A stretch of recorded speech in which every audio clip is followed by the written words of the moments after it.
Hello, cherished viewers. Welcome back to Sandy Home Recipe.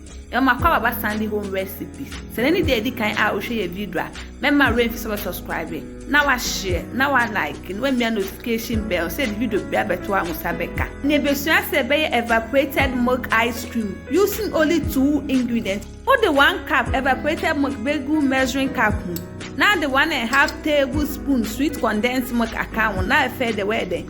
1 more. Evaporated milk me you see then homemade into u person won say na wo check other videos na ubehu into wanu ma wie no na da kogu ice cream cup mu ana say any disposable cup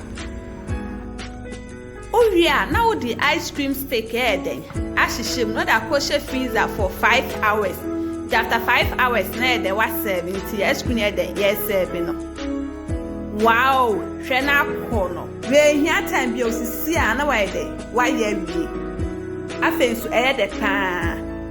if you are new to our channel, don't forget to subscribe, share, like, and also click the notification bell to get new video we post. Now, this is our evaporated milk ice cream. Please like this video and subscribe to our channel. Thank you so much for watching.